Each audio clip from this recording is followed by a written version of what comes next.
Hi guys, Dennis here from Denny Bob's RC. Hey, I'm going to put a couple of videos here together.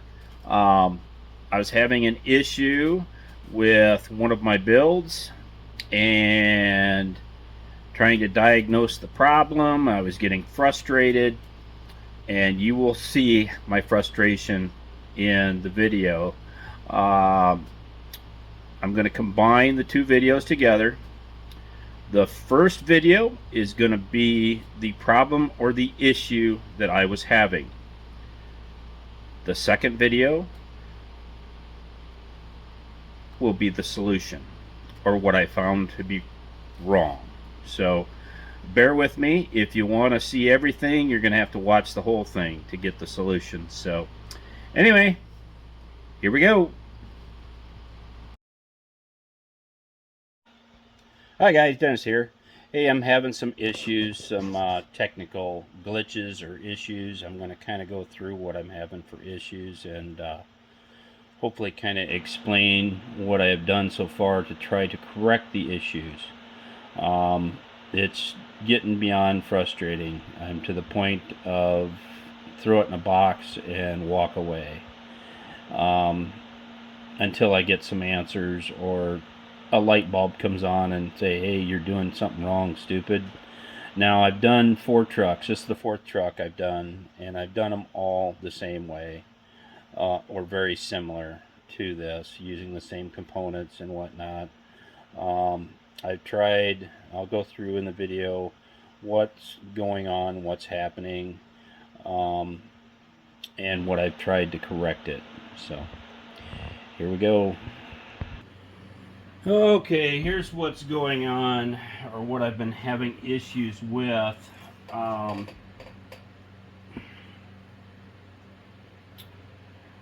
turn the radio on and we'll put power to it.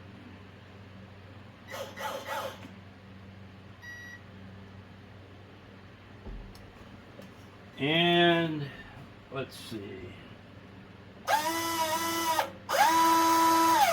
Okay, box ESC and everything's working. I'm just using the box ESC to power everything right at the moment to isolate my other ESC from being a possible issue.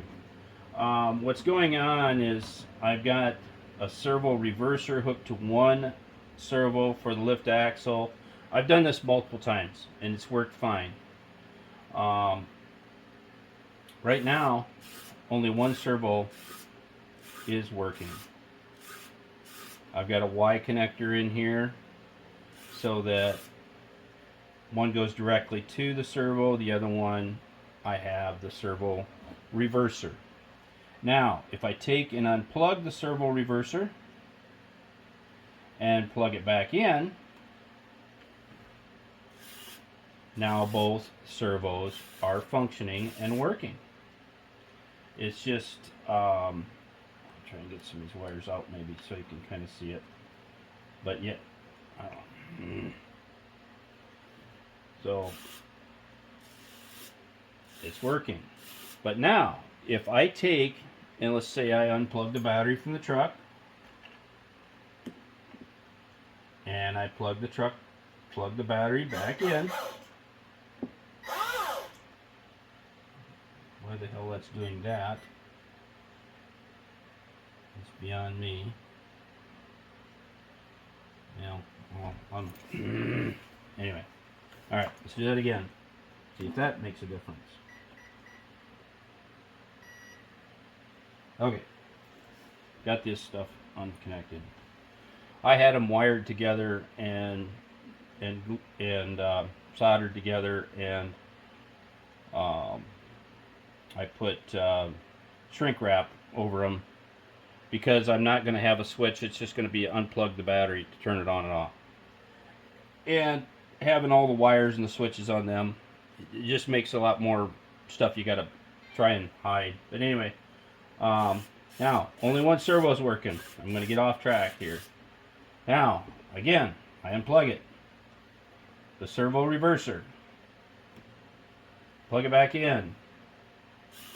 Now, both servos work like they're supposed to. Now, the next thing I'm having problems with is my auxiliary light switch. I have that hooked up to a switch. I have no lights.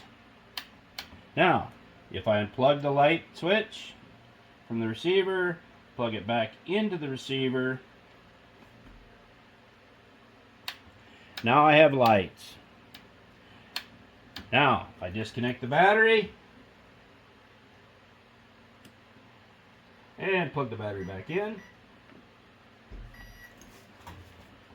I have no lights and only one servo works. Now, before you say, oh, try a receiver, this is the third receiver I've tried. This is the third receiver I've bound to this radio, and I'm having the same problem. Now, if I take and unplug the light switch, and I unplug and plug back in the servo reverser, both servos work. Well, did I plug that into the right? Oh, I didn't plug it into the right one. That's why.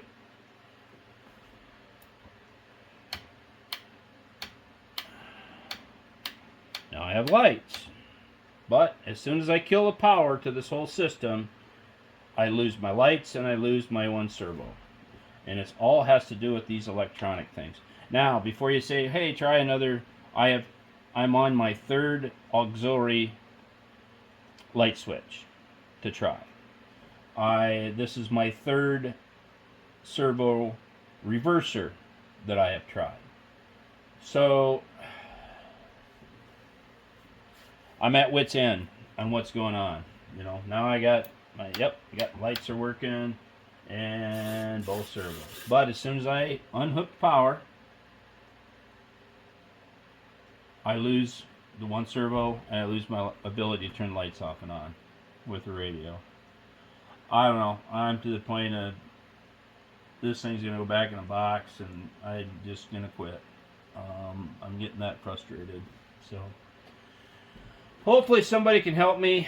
And I have also done this. It's what they call a glitch buster. It's kind of like putting a capacitor in your system. I've tried that, and I'll just show you. I've tried it, and now, you know, these stuff will still work, and that all works. That way, if it's a sudden jolt or a power surge or whatever, that kind of isolates them. I call them glitch busters. Now, but they're not real good at solving glitch problems. Okay, and I'll plug it back in. No lights, only one servo, so that ain't working either. So anyway, unplug it, shut it, I'm done. And if you can't tell, I'm extremely irritated and frustrated, and I've got a super short fuse. So before something gets thrown across the shop and disintegrated, I'm going to stop. So try and enjoy the rest of my day. Hopefully somebody can kind of give me some ideas on what's going on. You know, beside trying a different radio, but it shouldn't make a hill of beans of difference.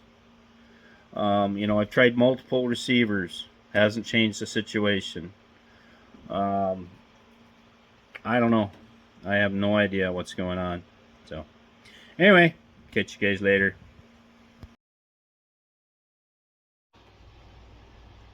Hi guys, Dennis here. You know what? Sometimes the simplest solutions to the biggest problems. I'm going to show you what happened. I don't know how this happened, but I'll show you. It's kind of stupid, but in the same token, I get it. It's easier for me to just show you. I received this brand new FS i6 radio. Okay. What came with the radio was an FS IA6B receiver. Now, This is normally the receiver that comes with the i6S radio. So I was having my problems with my truck.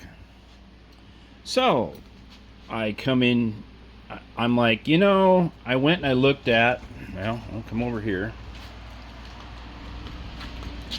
Got an i6S radio with my red Mack truck, okay? And I look at the receiver, and the receiver, it was an FS IA6. Okay, I'm thinking, is it possible that the receivers just didn't work with that radio for some reason? I don't know. Well, guess what? Let's check it out. So I searched around in my drawer and I had an extra IA6 receiver. It's just a simple 6-channel receiver with another like BEC port. I bound it to my i6S radio. Now we'll turn the radio on. We'll turn the power on to the ESC. And we will check out the servos. Both servos work like they're supposed to. And guess what?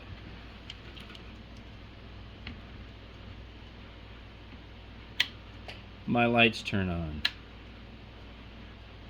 And I can shut this switch off again.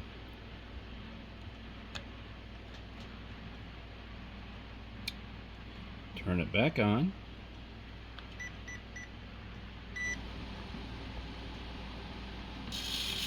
And my servos work together. And my lights turn on.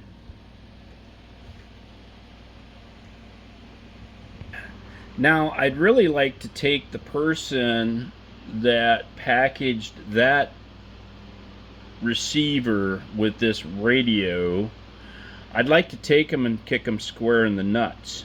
That's what I'd like to do. But anyway, guess what? It all works. So there must be certain fly sky radios that will not work with certain fly sky receivers.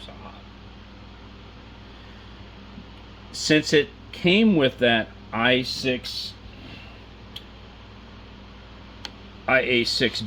receiver, I kept binding new receivers to it, and it wouldn't work, and you know what? It works now.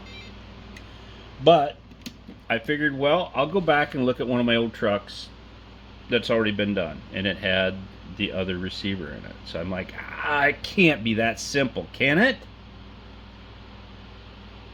I mean, I have been frustrated for I don't know how many hours last night and how many hours today trying to figure out this situation, and all I did was switch out the receiver for the receiver that should go with the radio. Bada bing, bada boom. It all works. I feel so much better. Get you guys later. Okay guys, I misspoke in the video a few times and was calling it an FSI6S radio. It was an FSI6 radio, not an S, just a plain FSI6 with both my red Mack and my blue Mack that I'm working on now. I just wanted to clarify that. I misspoke after I went and watched the video, and just correcting that. But you know what? For those of you that made it this far, you can kind of judge it. I'm kind of happy that I solved the problem, and hopefully if somebody somewhere down the line has the same issue, I can help them out that way as well. So anyway, guys, have a great day, and see you later.